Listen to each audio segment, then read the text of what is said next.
Top 10 Diseases that were common in World War I. Though many innocent souls were lost due to physical injuries sustained during battle, others suffered from diseases which arose from poor living conditions, food shortages, and lack of personal hygiene in the trenches. This meant that people were often admitted to hospital for sickness instead of wounds, and medics found themselves fighting a war against disease as well as injury.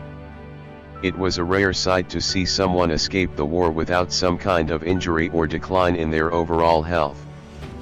But lack of medicine and pharmaceutical knowledge meant that many diseases had no cure. If one person was infected, the disease would be instantly transmitted to those around them, which ultimately led to global epidemics and the death of countless people. Here is a list of the top 10 diseases that were common in World War I. Number 1. Trench foot. This was an infection which made soldiers' feet turn red or blue in color. It was a major problem during the initial stages of the war and was caused by the wet, cold, and unsanitary environment. Men would stand in waterlogged trenches for long periods of time without being able to move their legs or remove their socks. If the condition worsened, it would make the legs numb and lead to gangrene and often amputation. The only solution to this problem was for the soldiers to be able to rinse their wounds in lukewarm water, dry their feet, and change their socks several times a day. The number of cases of trench foot rose to over 75,000 in the British Army and around 2,000 in the US Army. But improvements in the quality of soldiers' boots significantly reduced those numbers towards the end of the war. Number 2. Trench fever. Trench fever was also known as Quinton fever and was caused by a bacterium called Bartonella quintana found in body lice. Body lice would breed and grow in the soldiers' clothing by clinging onto the seams of the cloth. In order to get rid of the lice, soldiers would run flames along the seams of their clothes. It was easily transmissible amongst soldiers and lasted for a period of 5 days. The symptoms included muscle aches, headaches, high temperature, sores on the skin, and continuous attacks of fever. Soldiers could contract the disease more than once, and the number of infections rose to nearly 1 million at its peak. The disease was also linked to poverty, overcrowding, displacement of resources and homelessness, and could affect the civilian population as well. If a soldier was diagnosed with the disease, it meant he would be off duty for a minimum of 3 months and his country would lose a valuable resource. On the other hand, its low mortality rate also made it a savior for many men who would have otherwise lost their lives on the battlefield. Number 3. Typhoid and typhus fever. Though their names may sound similar, these diseases are not the same. Typhoid fever was a bacterial infection caused by the bacterium Salmonella typhi, and it was one of the deadliest diseases of World War I. Its symptoms included sweating, diarrhea, and a high temperature. Typhoid fever sufferers would become extremely dehydrated and had to endure excruciating pain. Typhus fever, also referred to as jail fever or ship fever, on the other hand, was transmitted amongst soldiers through body lice called Pediculus humanus. The core organism or virus was called Rickettsia prowazekii. The disease came about due to bad hygiene. During the war, a massive number of deaths occurred because of typhus fever, and since there were no antibiotics, the mortality rate varied from 10 to 80%. Countries like Russia reported an average of 82,000 cases every year, and this number rose to 154,000 after the retreat of 1916. Number 4. Influenza. This was a devastating disease which resulted in more deaths than the Great War itself. People also called it the Spanish flu or la grippe, and it was a huge epidemic immediately after the war in 1918, spreading throughout Europe. Children and people between the ages of 20 and 40 were the most prone to infection, and malnutrition and poor hygiene contributed to the spread of the disease.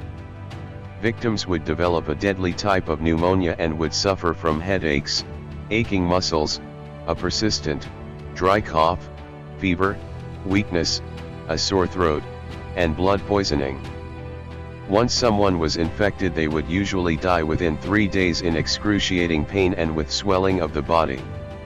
Since there was no cure, gauze masks were distributed among populations to prevent transmission of the disease.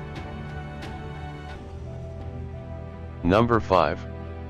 Malaria. Many soldiers and civilians were affected by malaria during the First World War.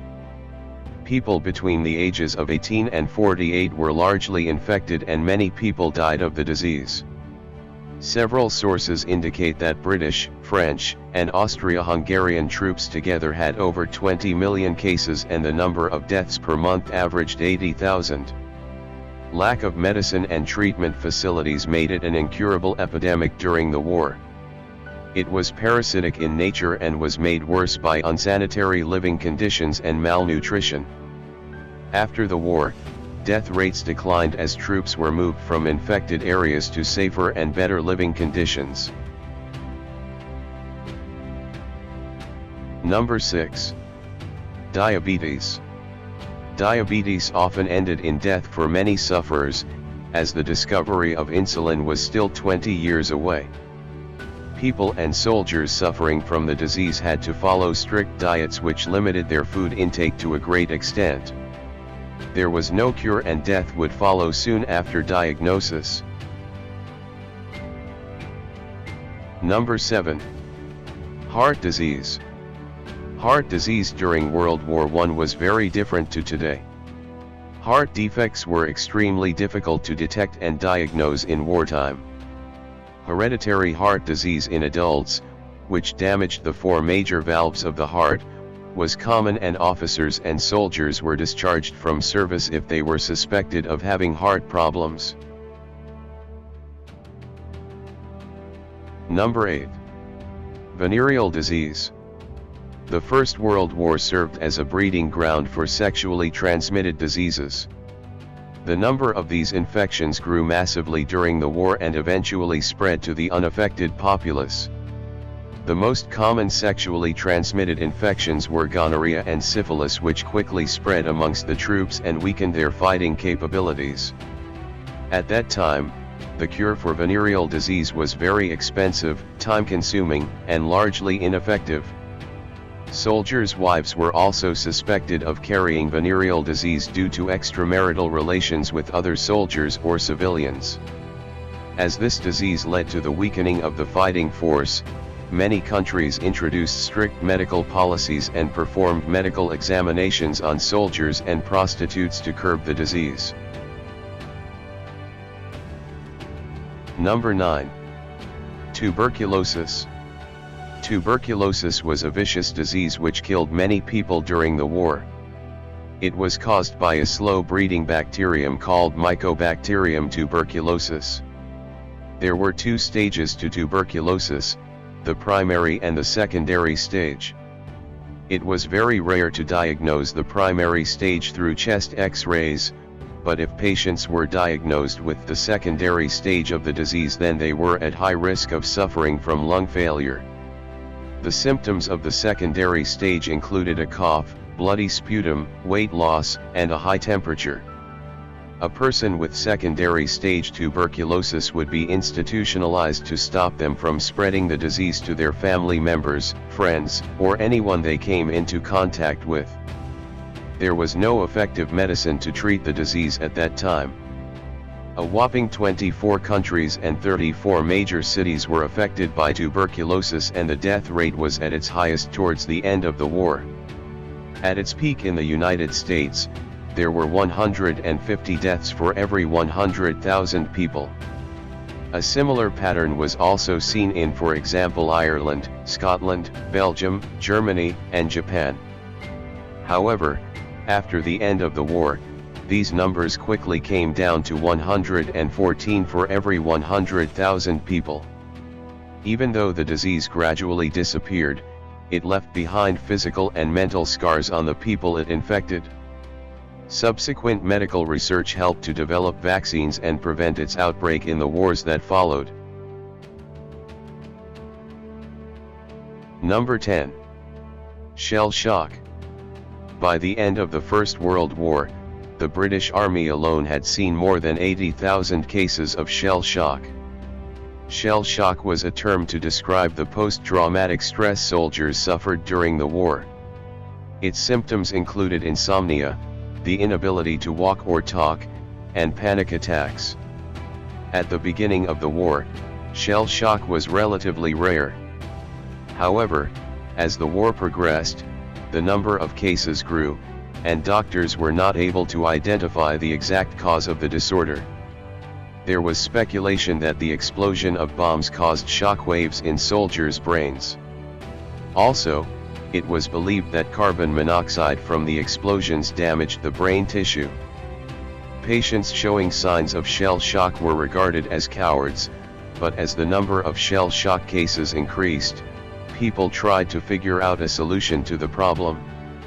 The answer was to prescribe the affected soldier a few days' rest, and their officers were directed to discuss the issue with them, talking about both the war and their families back home. In severe cases, sufferers were sent to casualty clearing stations for many weeks. If they still didn't recover, they would undergo several more rounds of observation until they were ready for battle again.